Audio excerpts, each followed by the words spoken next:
ထိုင်းရောက်မြန်မာတွေအတွက်အလဲပတ် passport PB တက်တန်းတိုးမှုတင်းကျပ်လိုက်ပါပြီ။မနေ့ကစလို့ထိုင်းမှာအလဲပတ် PV passport နဲ့ရောက်နေတဲ့သူတွေအဲ့ဒီကနေမှအလုပ်ဗီဇာ၊ကျောင်းသားဗီဇာဒါမှမဟုတ်မိခိုဗီဇာပြောင်းထားတဲ့သူတွေအားလုံးကြားမှာအကြီးအကျယ်စိုးရိမ်စရာသတင်းတစ်ခုထွက်လာပါတယ်။အဲ့ဒါကတော့ဘန်ကောက်မြို့မြန်မာတန်ယုံကနေပြီးPV မျိုးစား passport တွေကိုတက်တန်းတိုးတာစာအုပ်အသစ်လဲလှယ်ပေးတာတွေကိုရုတ်တရက်ရက်လိုက်ပြီးတော့နေပြည်တော်ရဲ့ခွင့်ပြုချက်ကိုအရင်ပြန်ပြီးတောင်းရမယ်ခွင့်ပြုမိန့်ကြမှာစာအုပ်ပြန်လုပ်ပေးမယ်ဆိုတဲ့သတ်မှတ်ချက်အသစ်တစ်ခုထွက်ပေါ်လာပါတယ်။ဒါဆိုရင် PB passport တွေထိုင်းမှာတက်တန်းတိုးလို့လုံးဝမရတော့ဘူးလား။နေပြည်တော်ကိုစာတင်ရင်ရောအချိန်ဘယ်လောက်ကြာမလဲ။ online ပေါ်မှာပြန့်နေတဲ့တန်ရုံးမှာလက်တွေ့သွားလို့ခဲ့ရတဲ့သူတွေရဲ့အတွေ့အကြုံတွေအရအခြေအနေမှန်ကဘယ်လိုရှိနေလဲဆိုတာကိုရှင်းပြပေးတော့မယ်။အားလုံးပဲမင်္ဂလာပါ။ဒီနေ့ကတော့ဩဂတ်စ်19ရက်နေ့ပါ။အရင်ကဆိုရင်ထိုင်းနိုင်ငံမှာအလဲပတ်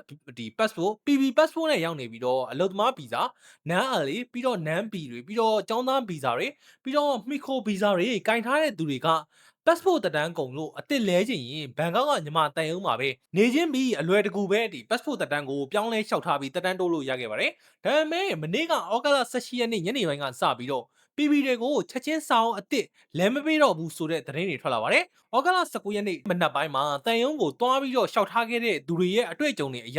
တန်ရုံးဘက်ကနေပြီးကြိုတင်ကြီးညာချက်စာထုတ်ထားတာမျိုးမရှိဘဲနဲ့စီးမြင့်ကိုရုတ်တရက်တင်းကျပ်လိုက်တာဖြစ်တယ်လို့ဆိုပါတယ်။အခုဆိုရင်မိတ်ဆွေက PB passport ကင်ထားတယ်ပြီးတော့ဗီဇာအမျိုးမျိုးဘာပဲဖြစ်ဖြစ်တက်တန်းတိုးကျင်တယ် PJ ဒါမှမဟုတ် PE ကျောင်းသားအဖြစ်ပြောင်းကျင်တယ်ဆိုရင်လုပ်ငန်းစဉ်အသစ်ကအခုလိုဖြစ်သွားပါပြီ။ပထမဆုံးကတော့ဖောင်ဖြည့်ရမယ်။အရင်လိုစာအုပ်ကိုချက်ချင်းတက်လုပ်ပေးတာမဟုတ်တော့ဘဲနဲ့သက်ဆိုင်ရာဖောင်တွေကိုအရင်ဆုံးဖြည့်ပြီးတော့တန်ရုံးမှာစာတင်ရမယ်ပြီးတော့နေပြည်တော်ကိုတင်ပြရမယ်။တန်ရုံးကအဲ့ဒီဖောင်တွေကိုနေပြည်တော်ကိုလှမ်းပြီးတော့ခွင့်ပြုချက်ပြန်ပြီးတောင်းပေးပါပါ။နံပါတ်3အနေနဲ့စီစစ်မှုတွေပြန်ပြီးလုပ်မယ်လို့ဆိုပါတယ်။နံပါတ်4ကတော့စောင့်ဆိုင်းရမယ့်အချိန်ကတော့နေပြည်တော်ကနေပြီးခွင့်ပြုစာပြန်ပြီးကြလာတဲ့နေဆွဲအတိုင်းမှသာတန်ရုံးကစာအုပ်တက်တန်းတူတာကိုဆက်ပြီးလုပ်ပေးသွားမှာလို့ဆိုပါတယ်။ online ပေါ်မှာပြန့်နေတဲ့တချို့ပြောစကားတွေအရဆိုရင်ဒီနေ့passport တက်တန်းတိုးဖို့ဖောင်သွားတင်ခဲ့ရတဲ့သူတွေကိုတန်ရုံးဘက်က2လအကြာမှပြန်ပြီးစုံစမ်းဖို့စာရေးပေးလိုက်တယ်လို့ကောလာဟာလာတွေလည်းပြန့်နေတယ်လို့သိရပါတယ်။ဒါပေမဲ့ဒါကခမန်းကြီးသာဖြစ်ပြီးတော့တချို့အကျိုးဆောင်တွေကတော့3လကနေပြီး6လအထိတောင်ကြာသွားနိုင်တယ်လို့ line ပေါ်မှာပြောနေကြပါတယ်။ဒီလိုမျိုးလောက်ရက်တွေကြောင့် PB passport တက်တန်းက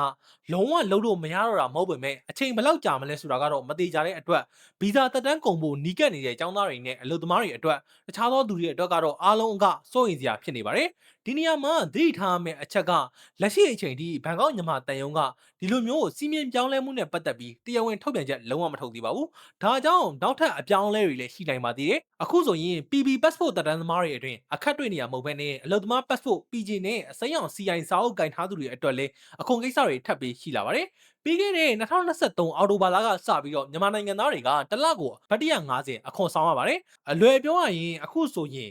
အခွန်ကိုလာတိုင်းမသွင်းနိုင်ရင်နောက်ပိုင်းမှာတန်ယုံကနေပြီးထောက်ခံစာတစ်ခုခုတောင်းတဲ့အချိန်ဒါမှမဟုတ်စာအုပ်တက်တန်းတိုးလို့အစ်စ်လဲတဲ့အချိန်ကြရင်အဲ့ဒီမသွင်းရသေးတဲ့အခွန်တွေအားလုံးကိုတစ်လုံးတစ်ခဲတည်းပေါင်းပြီးတော့အကုန်သွင်းရတာဖြစ်ပါတယ်။အခုလက်ရှိအချိန်ထိဆိုရင်ဘတ်9100လောက်တချို့တွေသွင်းနေရတာရှိပါတယ်။နောက်ဆုံးအချုပ်ပြောရရင်တော့ထိုင်းရောက်ညီမတွေအတွက်နေထိုင်ရင်းနဲ့စာရွက်စာတမ်းကိစ္စတွေကတစ်နေ့ထက်တစ်နေ့ပိုပြီးတော့ကြက်တဲရှုပ်ထွေးလာနေပါတယ်။ဒါကြောင့်ထိုင်းရောက်ညီမတွေအနေနဲ့ကိုယ့်ရဲ့ passport ဗီဇာတက်တန်းကိုအမြဲတမ်းကြိုစစ်ဖို့လိုပါတယ်။တက်တန်းကုန်ကန်ဒီကိုမစောင့်ပါနဲ့ပြီးတော့တန်ယုံရဲ့တရားဝင်သတင်းတွေကိုစောင့်ကြည့်ပြီးတော့လိုအပ်တဲ့စာရွက်စာတမ်းတွေကိုကြိုတင်ပြင်ဆင်ထားဖို့အရေးကြီးပါတယ်။ဒီမှာပေါ့နော်တချို့သောနေရာတွေမှာကိုယ့်ဘက်ကအကျိုးဆောင်ဒါမှမဟုတ် agent ပွဲသားသုံးမယ်ဆိုရင်လည်းယုံကြည်ရတဲ့ဂုဏ်သတင်းရှိသူကိုသာအပ်ကြဖို့တိုက်တွန်းလိုပါတယ်အခုလိုအချိန်မျိုးမှာအမြန်လောက်ပြင်မဲ့ဆိုတဲ့လိမ်လည်မှုတွေကိုအထူးသတိထားကြဖို့အကြံပြုတင်ဆက်လိုက်ရပါတယ်အချိန်ပေးပြီးကြည့်ရှုနားဆင်ပေးရကျေးဇူးတင်ပါတယ်အားလုံးပဲဘေးကင်းလုံခြုံကြပါစေပေါ်လက်လက်လက်ကလင့်ခရင်ဖြစ်ပါတယ်နောက်ဗီဒီယိုမှာပြန်ပြီးတော့ဆုံတွေ့ပါခင်ဗျာ